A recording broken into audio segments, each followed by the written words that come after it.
Okay, para po sa kung meron mang hindi natin nakasama sa pag-aaral, let me just say that we are right now dealing with child training na isang responsibility ng mga magulang from discussing from Ephesians 6 verse 4 na binili ng ating Panginoon na ang mga magulang to train our children in the discipline and the training and the admonition of the Lord. And we have discussed the admonition, what we are to admonish our children, that brought us to the book of Proverbs, and then we studied all the repeated passages, all this repeated subject in the book of Proverbs that na magsasabi sa atin na yun ang mga bagay na dapat nating pagtuunan.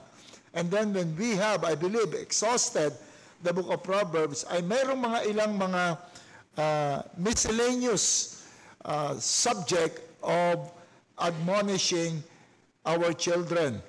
At ito ay natalakay natin yung isa rito sa ating pagsimula, sabi sa atin, do not deprive your children of the manifold benefits of biblical memorization and catechetical instruction.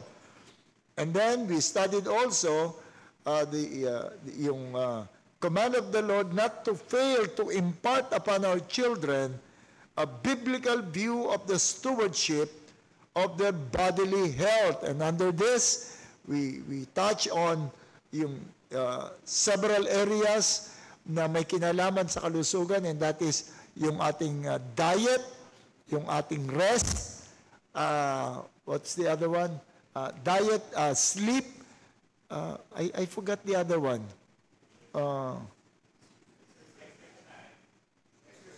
Exercise, yes, exercise.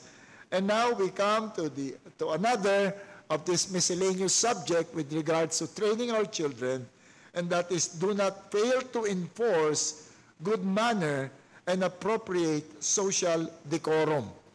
And for some of you who are new today, gusto ko lang sabihin na ito ay mostly taken from the lecture of Pastor Martin, how not to foul up the training of our children, although I cannot say that I copied in its entirely, but I depended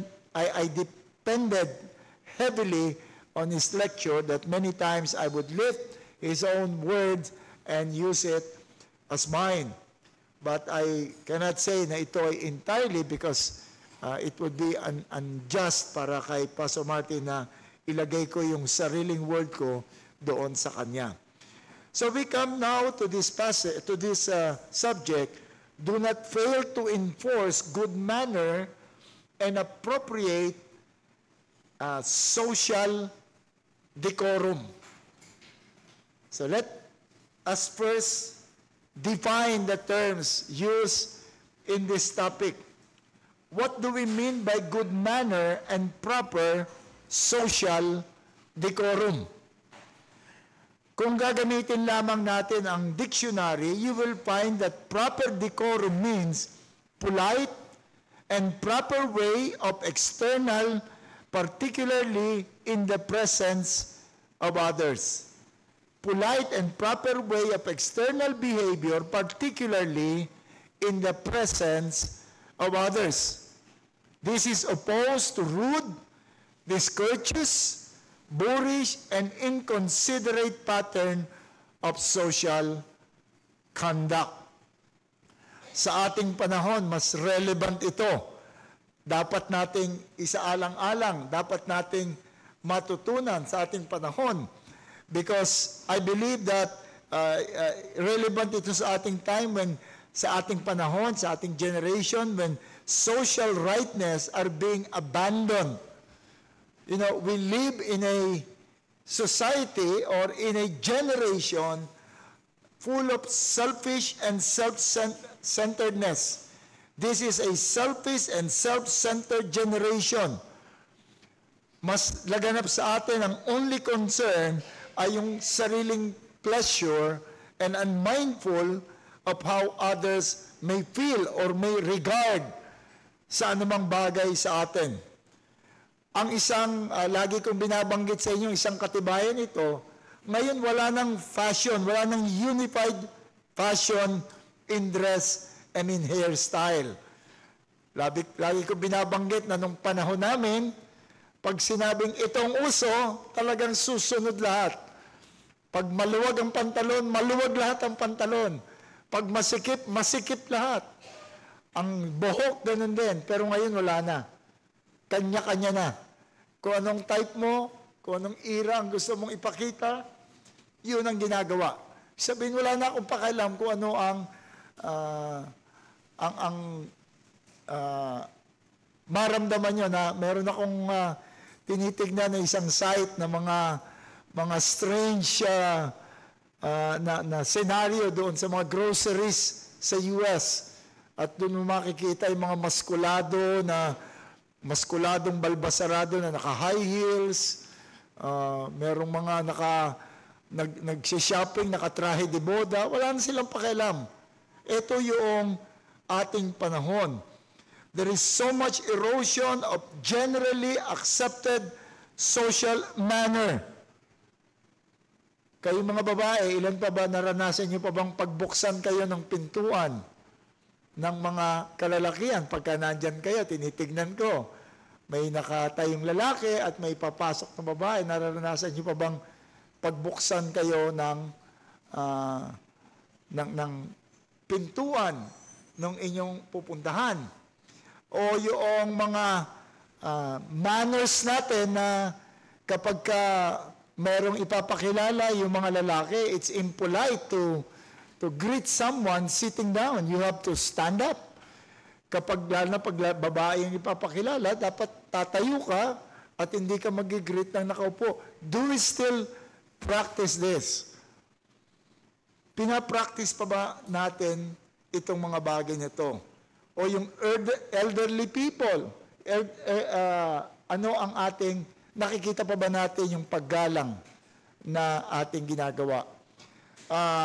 Yung pagpapaupo sa sasakyan, sa train, sa bus, it has been my practice since I was young. Tumigil lang ako kasi ilang beses na ako napahiya. Ayaw umupo ng babae. Sabi niya, kaya ko naman tumayo eh. Ganun ang mga sagot nila. Kaya medyo nag-aalangan na ako. Lalo ngayong matanda na ako, sasabihan pa ako, mas kailangan niyo po dyan. So, pero nawawala na itong mga practice na ito. Siguro old-fashioned pa rin ako. I may be old-fashioned na hinahanap ko pa rin yung mga common courtesy na naranasan at ginagawa namin noon. But, you know, I'm not the only one. Marami pa rin akong kabatch, mga old-fashioned pa rin.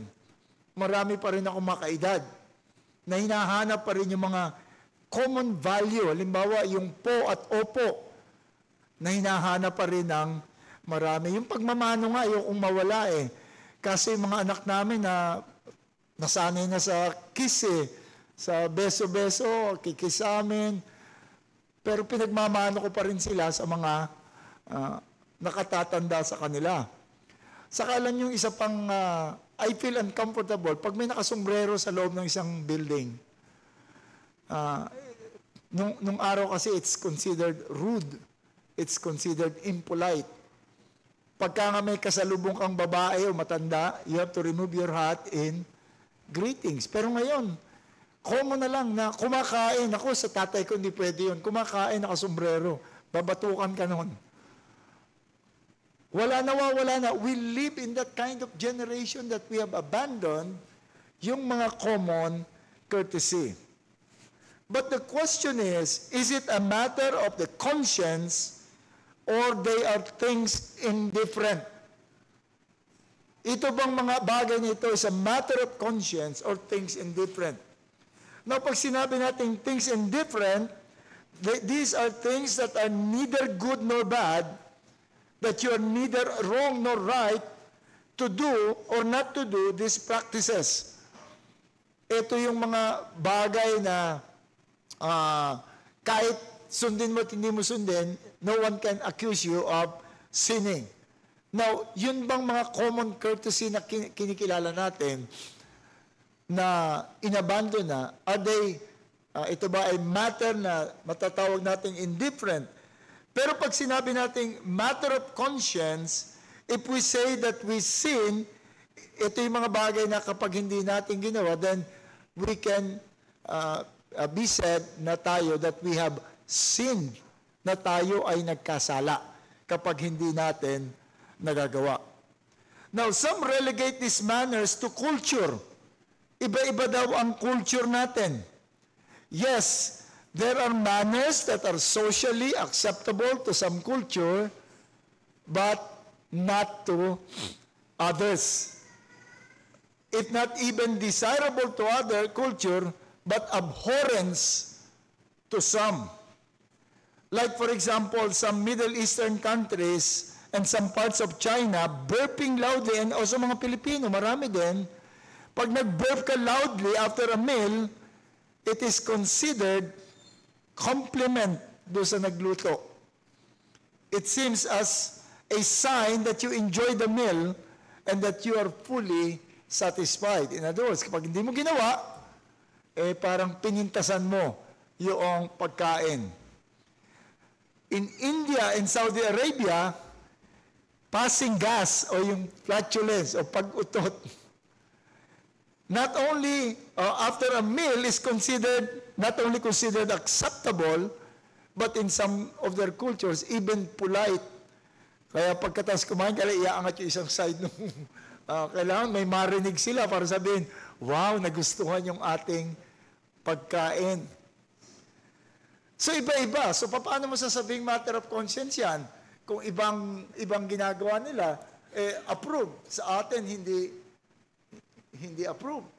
Kahit sa atin, sa Pilipino, mixed culture Pag nag-burp ka sa ibang kultura, kung magagalit. Pero yung mga lahi namin, particularly sa Nueva Ecija, talagang palakasan ng yung pagkatapos kumain.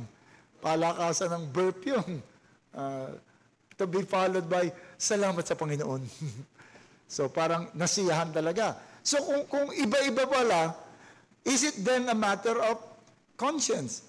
But this is, I believe, the more we must teach our children that there are certain things that are considered proper social decorum. The children must know.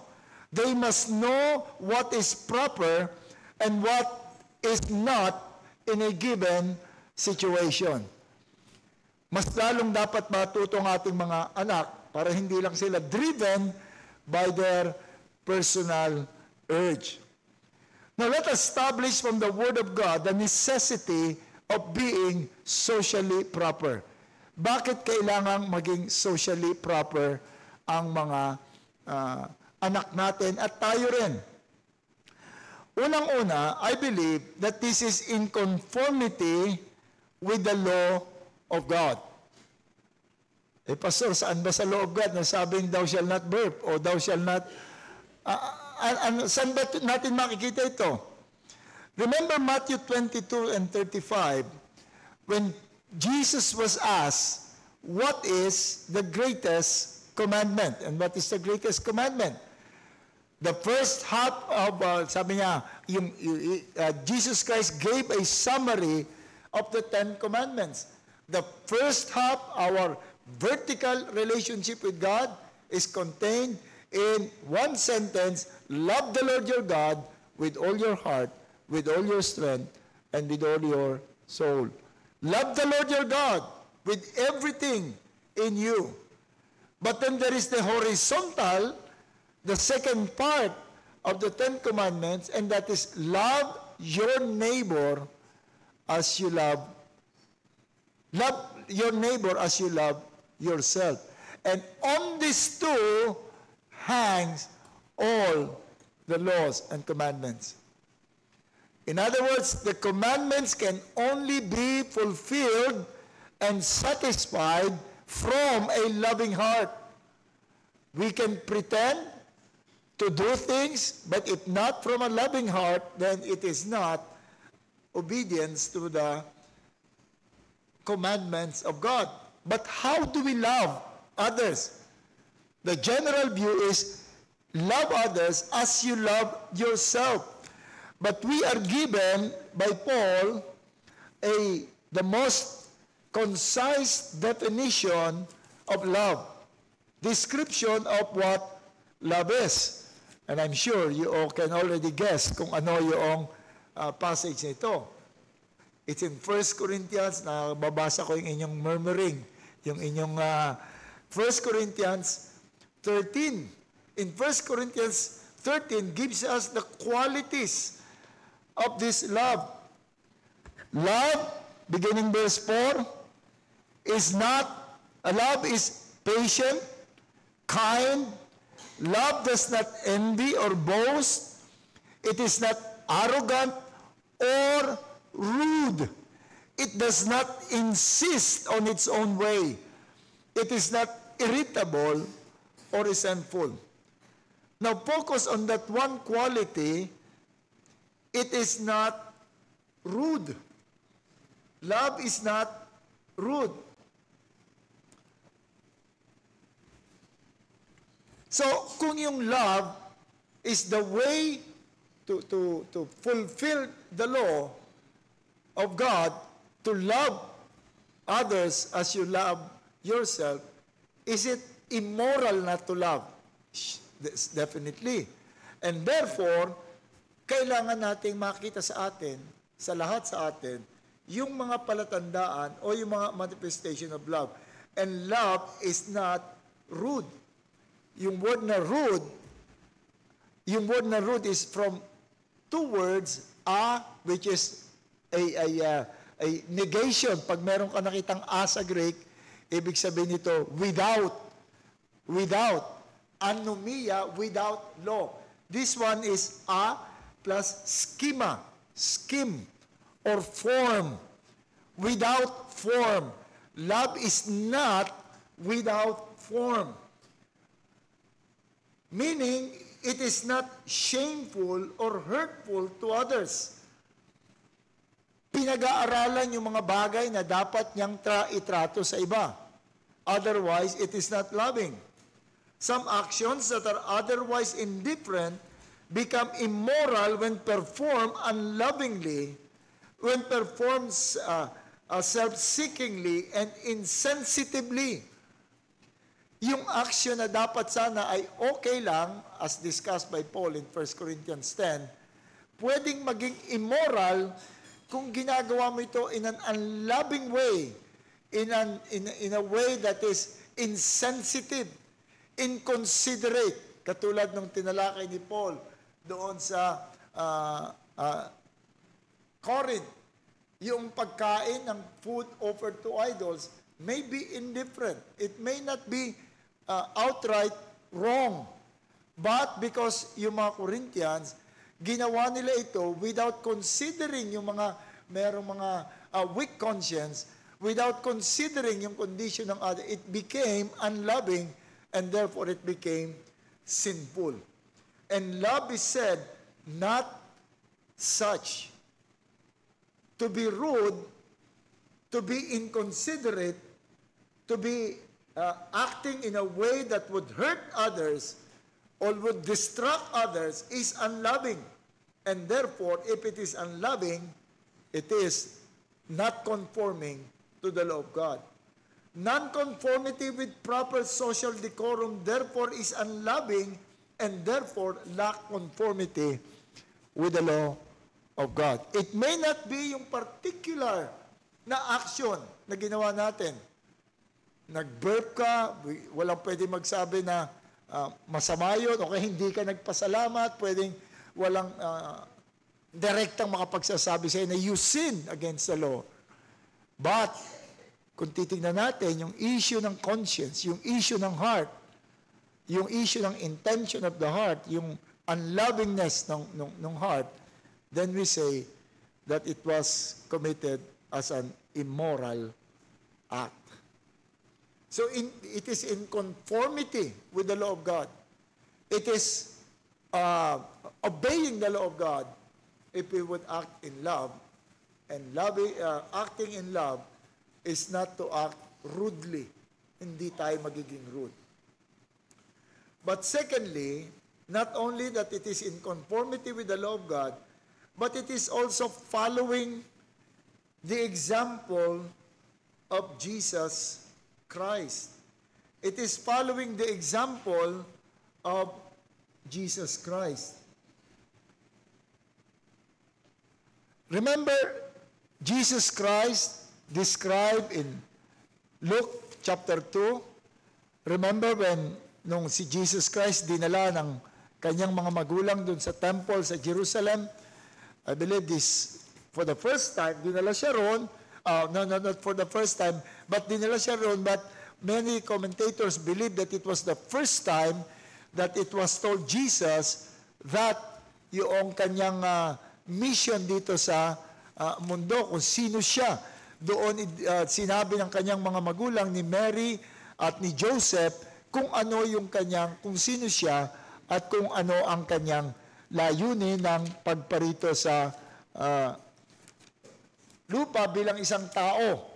Doon sa kanya sinabi, at dahil dito ay nagpunta si Jesus Christ doon sa temple, nag-inquire siya at naiwanan siya ng kanyang mga magulang, at pagkatapos sinanap niya at politely nagkausap sila. And then remember what was said to describe Jesus Christ with his background. Ang sabi rito sa chapter 2 in verse 52, and Jesus increased in wisdom. Naging mas marami, tuloy-tuloy siya na tumatalino sa pag-unawa sa buhay, kung anong dapat, kung anong mali. And stature, yung kanyang pangangatawan, ay patuloy niyang napangalagaan, and in favor with God and man. In favor with God and man. Hindi lang siya approved ng tao, hindi lang siya socially accepted, but he was growing in this approval. He was growing in this acceptance by the socially was accepted.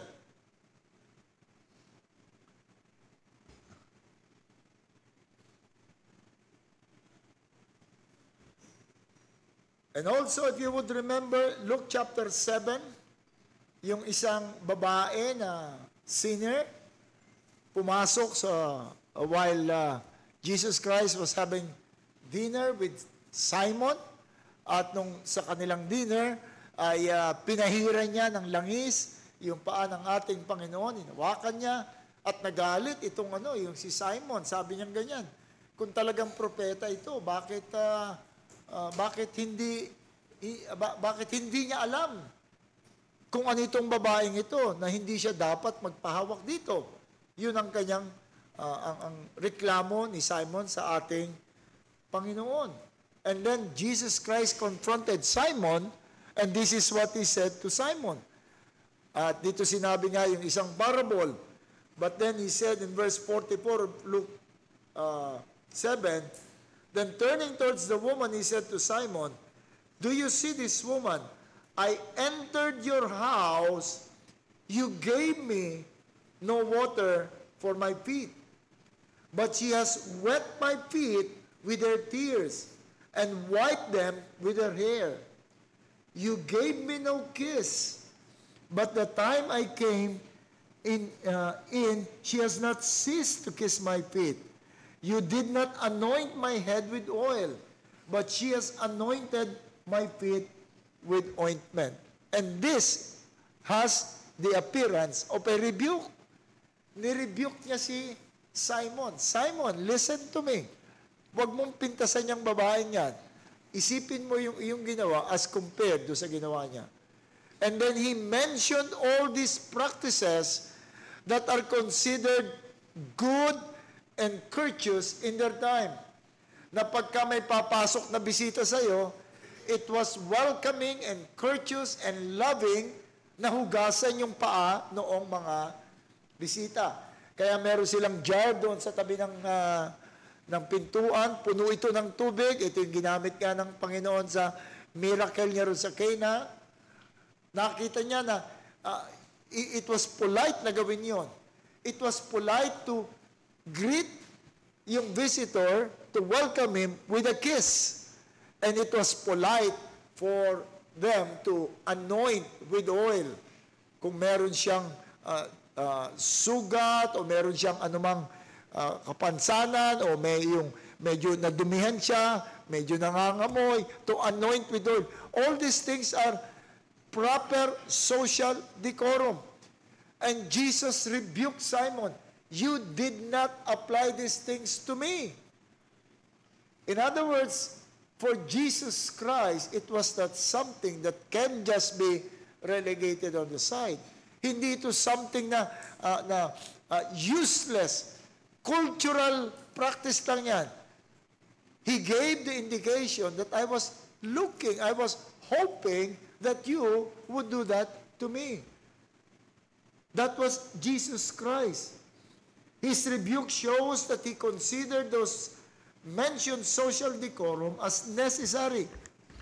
He was aware of its necessity. And also, it shows that he himself practiced those things. Remember in John 13, si Jesus mismo ang naghugas ng paa ng kanyang mga alagad. Ibig sabihin, nung hanapin niya ito kay Simon, no one can accuse him of not practicing what he was saying. It is only when contrary to the demands of the law that he will not follow. Pagka yung demands of the law, he would rather obey the law than what is considered as proper decorum. It was considered as a proper decorum not to do anything on the Sabbath, but the law said, "My Father has not stopped working, and I would still be working. It's good to do good on the Sabbath, so I will do good on the Sabbath." It is only when it is contrary to the law of God that he will not follow any social decorum like washing of hands o yung picking up grains and rubbing on the hands and eating, which are considered taboo sa kanilang panahon. But because the law of the Lord is higher than any of this, ito ay hindi niya ginawa. So, but the overall life of Jesus can be described as in favor with God and with man. That he is growing in his social acceptance. That no one can stand and accuse Jesus Christ of any misbehavior, improper conduct, impolite, boorish. No one can accuse Jesus Christ of such. Hindi siya mapipintasan ng ganon. And lastly, it displays the credibility of our confession of Christ. It displays, it shows na credible yung ating confession of Christ. Parang sobra naman yata ito, hindi lang obedience sa law. Ngayon, parang katibayan pa na credible yung ating confession. Turn your Bibles to Titus 2.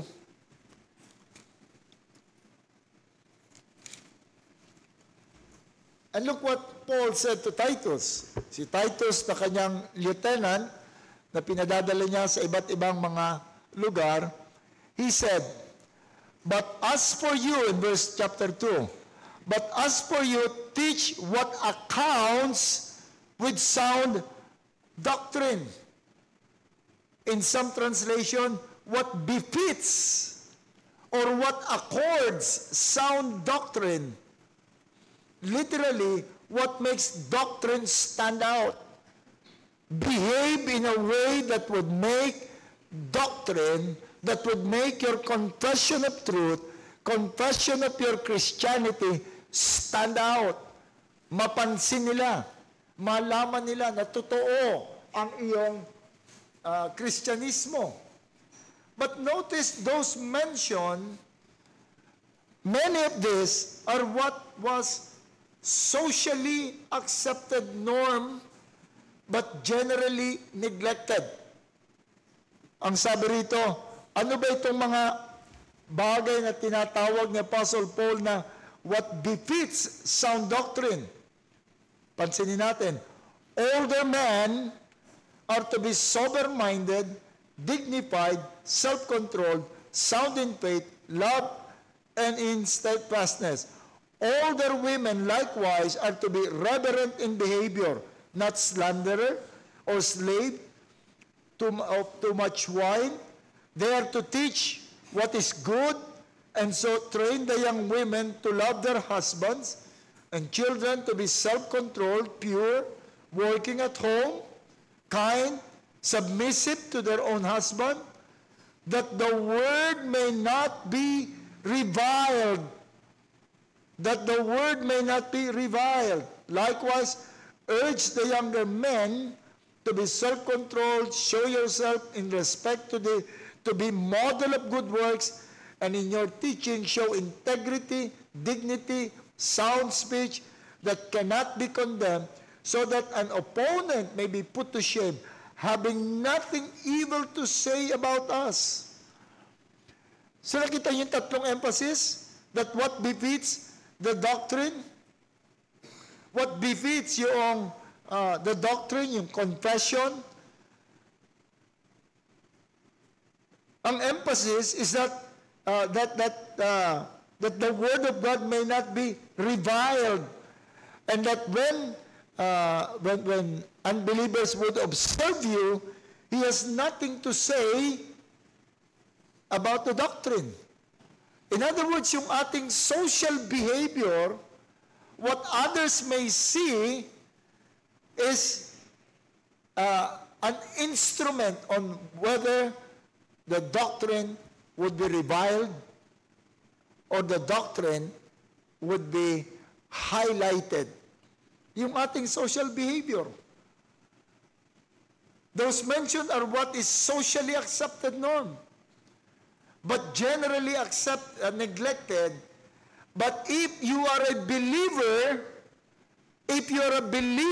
who would do this, who would display this, you will demonstrate yung doctrine. You will stand out and Christ be glorified kapag ka proper ang iyong behavior. Kapag ka right ang iyong dapat na gawin, na ginagawa. And this includes, of course, yung mga moral issues, but it also includes to a great extent yung mga social behavior. Nakapagpapatingkad ng Ebanghelyo.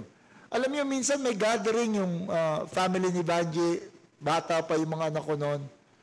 Merong isang tita siya na inalok yung isang anak ko ng pagkain. Ang sabi ng anak ko, no thanks.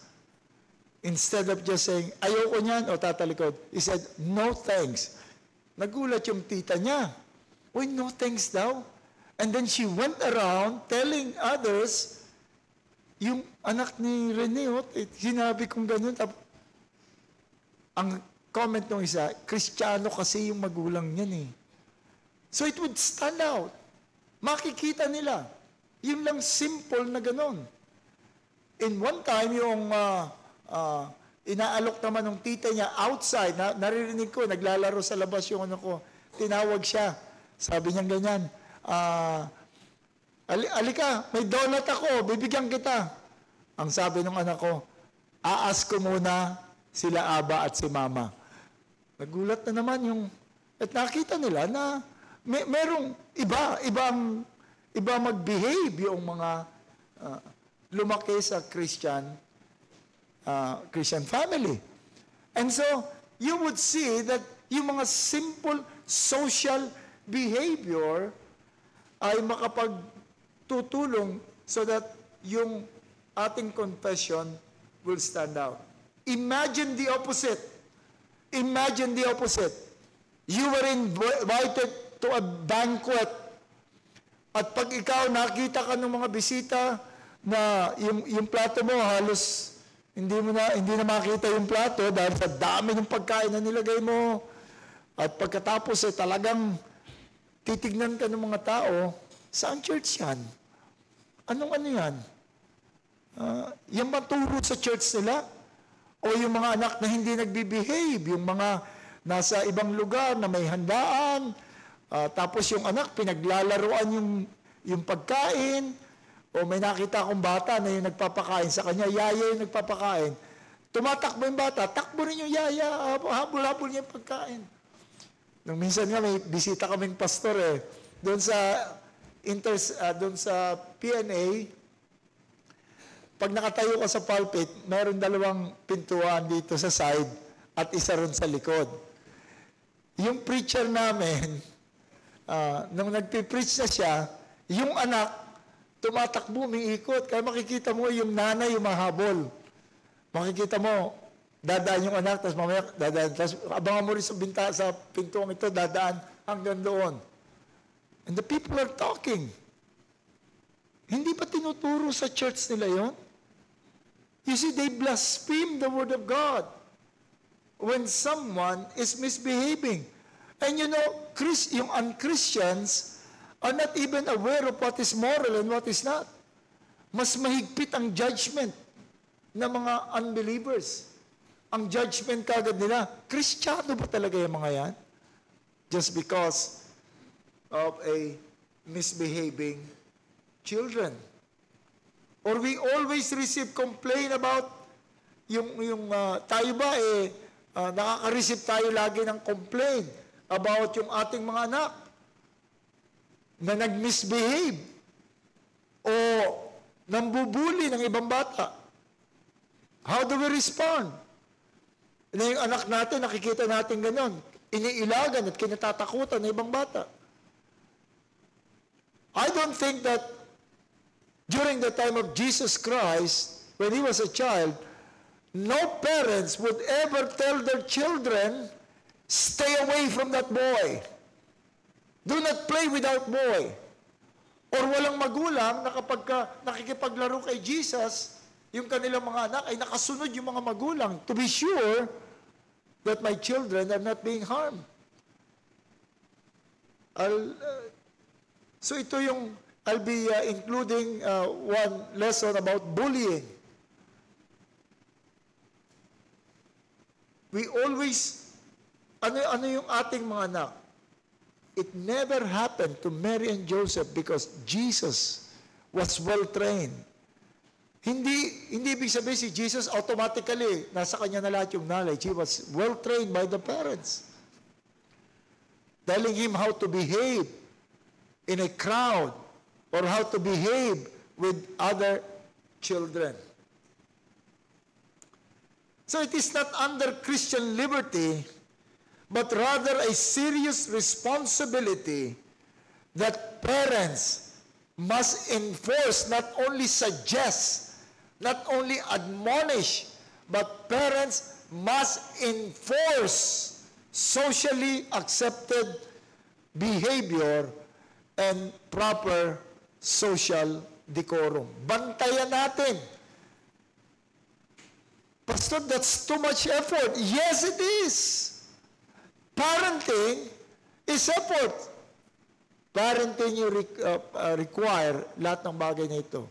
Pag nasa crowd, our eyes should always be on our children. Kasi minsan hindi mo nakikita yung misbehavior nila. Pero pagkasama ng ibang bata, doon lalabas yun. Doon makikita yun. Merong isang parent na ang bait-bait ng kanilang mga anak, pero pag nasa amin, talagang grabing rough, tumatalon ng naka-rubber shoes doon sa kama, talon siya ng talon. Then we must be aware na maaaring lumabas yung mga ganito. We must listen kung merong nag-complain tungkol sa ating anak. Dapat i-consider natin ang mga bagay ito. It is never under Christian liberty, but rather a serious responsibility, considering what is at stake. Yung testimony natin as Christians, yung Christ-likeness and the law of God. Now let us come as a way of application to specific categories where we need to train our children to behave properly. Nagsuggest si Pastor Martin ng 3, but I believe you can add even more Saan-saan ba natin makikita yung proper manner? Unang-una, bibigay ko isa, then I'll let you think in some other area. Table manner. Table manner. Ano ba ang practices sa table that are considered rude, boorish, inconsiderate, and improper? Ano ang mga manners sa table?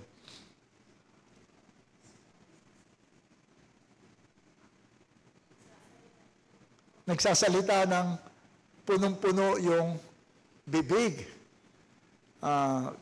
Lalo na kung tumatalsik. Meron na kaming kasama noon when I was working in Philacor.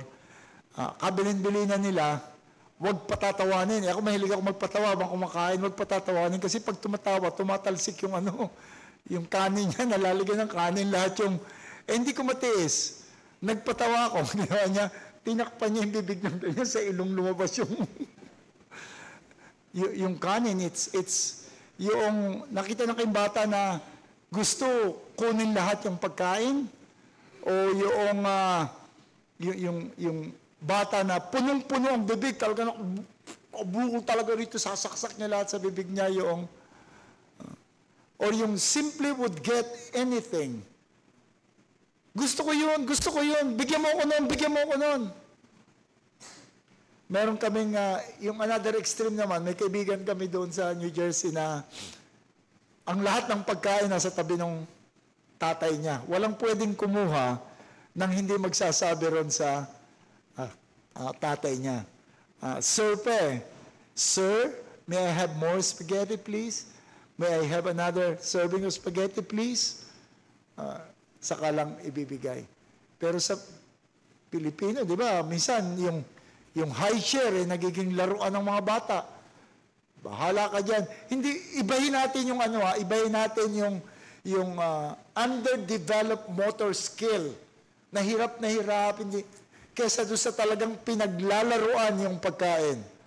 Paglalaruan yung pagkain, may nakita ko batang ganun, talagang isasabog niya, ilalagay niya sa buhok niya. That is improper. He must learn doon. Ano pa ba yung considered doon? Kukuha ng hindi niya kayang ubusin.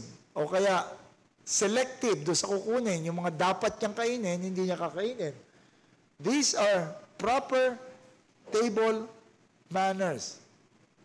Nakakalakihan natin ito, yung pagkain ng malakas, nakabuka ang bibig.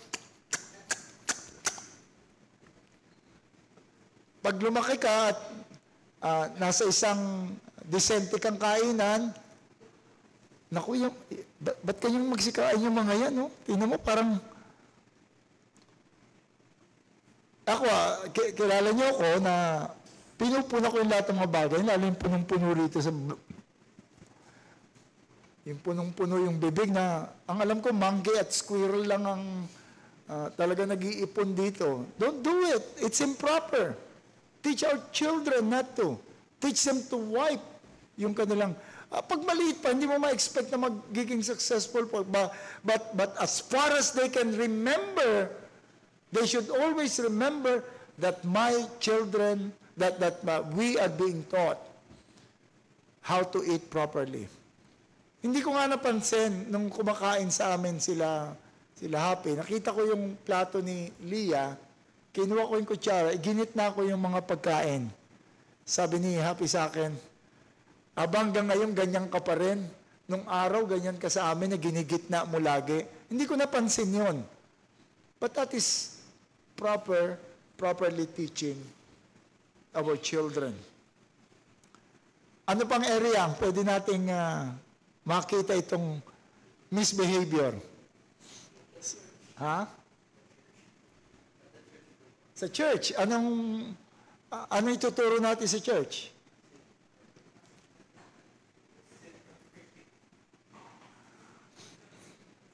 Now, let us classify. Yung greetings, this is the word of Pastor Martin. Greetings, requesting, and receiving.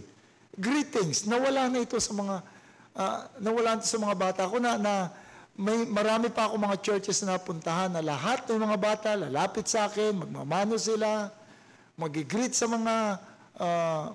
doon sa mga older members, mag-good morning. Yung karamihan sa mga city churches, hindi na masyadong ganon. Hindi na natuturuan yung mga anak na, mag-good morning ka, mag-hi ka, magmano ka. Hindi na tayo masyadong ganon. Tapos nagtataka yung mga magulang, nalalaki yung kanilang mga anak na walang sense of being part of the church.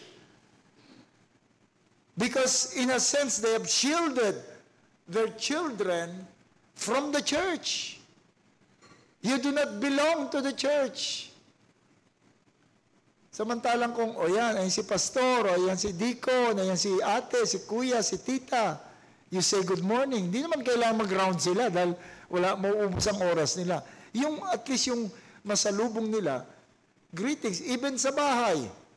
Doon sa bahay, pagka darating yung mga bata na may bisita,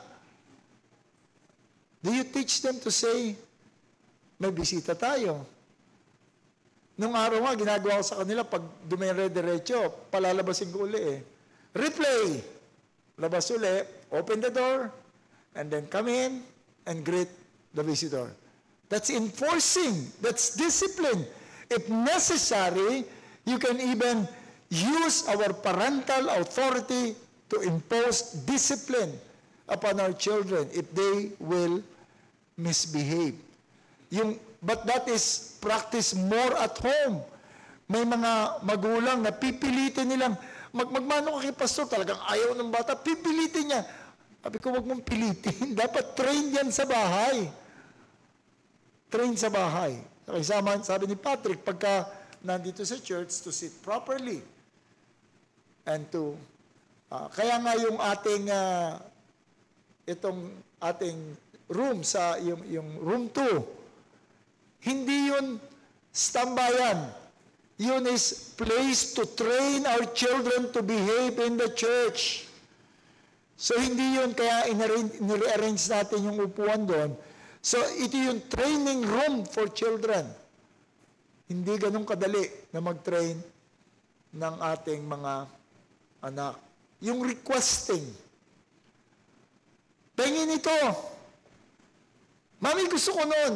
Mami, bili mo ako nun. Gusto ko niyan. Akin na lang yan. Lalaki mga bata na ganun karudin.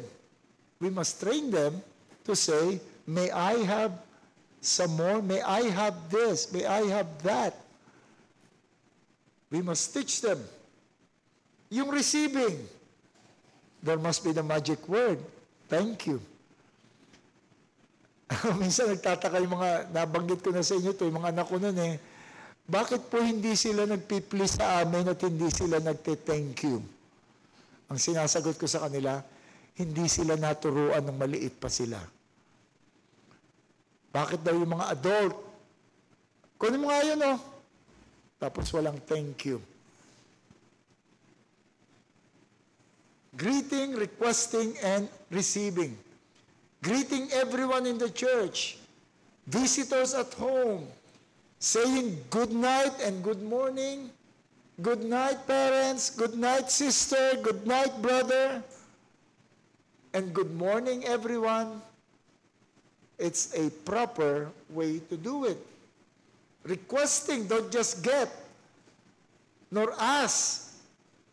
That is clear manifestation of selfishness. Yung pasasalamat, alam niyo ba yung being unthankful ay kapareho ng level ng evil. In Luke 6:35, we are told, but love your enemies, do good, and lend, expecting nothing in return, and your reward will be great, and you will be sons of the Most High, for He is kind to the ungrateful and evil. To the ungrateful and evil. Pinagsama, magka-level lang, pareho lang sila, yung hindi marunong magpasalamat at yung evil. Merong iba pa nga na pag may kinakain yung bata, alam niyo, may nakikita ako mga adult, patikim nga niya, no? Pakagat niya. Without please, without thank you. What do you think the children would learn? Or thirdly, another area that I can say is the right of property. The right of property. Even Ananias and Sapphira, Peter said, before your property was sold, was it at yours? And after na ito'y may pagbili, hindi ba kayo rin ang may karapatan? So, the Bible is recognizing our right over our property. So, children must be taught not to touch, not to get, not to just accommodate themselves to anything that are not theirs. Sa kapatid mo yan, bakit mo kinuha? Hindi mo dapat kinuha, hindi mo dapat mong igalang yung kanyang karapatan. Kung meron tayo mga, which is seldom sa mga Pilipino, kung may mga separate rooms ang mga anak, dapat hindi basta papasok ang mga anak dun sa mga rooms without asking permission from the owner. Not to consume anything na hindi kanya. Alam niyo, ito yung marami ng magulang nagtanong sa akin, itong pinakamahirap i-deal. Kinuha ng isang anak yung laruan ng kanyang kapatid. Nag-away yung dalawa. Paano mo i-deal?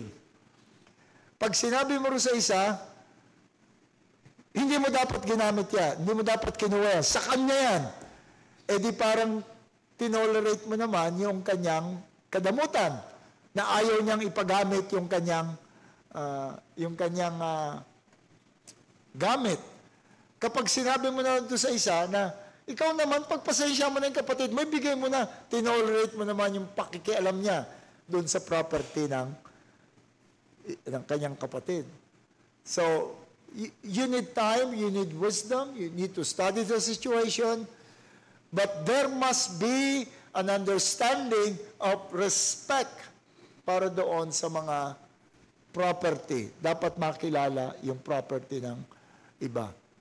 At kahit sa atin, kahit sa magulang, children must not be allowed to touch or to use or to do anything nang hindi sa kanila.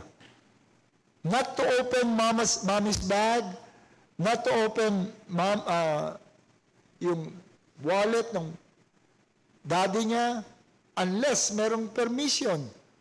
Pagkahingi ng pera yung mga anak ko noon, nung nag-aaral pa sila, sabihin ko, andyan, sa pitaka ko, kunin mo. Sila mismo ang kukuha. Di ba sila pwedeng kumuha ng sobra kasi kukunti laman nun eh. But they're allowed to open. But they must be. Isipin ninyo, lagi niyong isipin, itong ugaling ito, pag ito hindi nawala, magiging adult ito, kung dala niya doon sa kanyang adulthood, how will it affect the people around him or her? And then, the male-female manner. Bata pa lamang dapat turuan na natin to behave, yung mga kababaihan, to behave like a female, at yung kalalakihan mag-behave as a male. They should know, they should understand. Dalawa lang ang sex.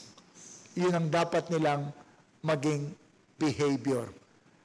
Turuan natin ng mga right attitude towards a female and right manner towards a male. Gawin natin ang lahat ng ito. Gusto ko sanang tanungin pa kayo kung meron kayong idadagdag dito because I know there are still many areas that ngayon, pwede nating isama yung social media. Marami tayong dapat pa isama but we run out of time. But overall, we must prepare our children to a world that is selfish, to a world that is ungrateful, a world that is insensitive, rude, and boorish. Let our children ever live so that they would stand out to be different from the rest of the world. Tingnan natin ang mga bagay nito. So again, parents must not only teach or admonish, but must enforce. Enforce. Nakakaawa ngayon ang ating mga anak dahil karamihan sa mga anak, dysfunctional ang mga bahay. Wala yung magulang. Absentee mga magulang. Pinaalaga lang kay lola, pinaalaga lang kay tita o kay yaya. Hindi natuturuan ng proper social decorum. Pagdating ng magulang sa bahay, hindi naman niya maturuan, hindi niya pwedeng paluin kasi hindi ko nga nakikita. Ngayon lang kami magkikita, papaluin ko pa. So ganyan ngayon, kaya pasama ng pasama ang ugali ng mga tao ngayon, pasama ng pasama ang ugali ng ating mga nakakaharap natin. So teach our children to be different, to be outstanding in the way they behave socially and in the way they follow proper decorum. Meron bang question or any brief comment? Yan ang gusto ko sa church natin, napakatahimik eh. Okay, manalangin tayo. Salamat po aming Panginoon na ikaw ang siyang nakakaalam ng aming pangailangan, that you are concerned even with things that we may seem to see as not really that important. Nawa, Panginoon, maitanim sa puso at isipan namin ang mga katotohanan ito. Sa pangalan naming Panginoong Jesus. Amen. Okay, again, sabihin ko lang, naalis ako pagkatapos nito, tatakbo lang ako doon kila babe sa hospital dahil anytime daw yung mom niya may go.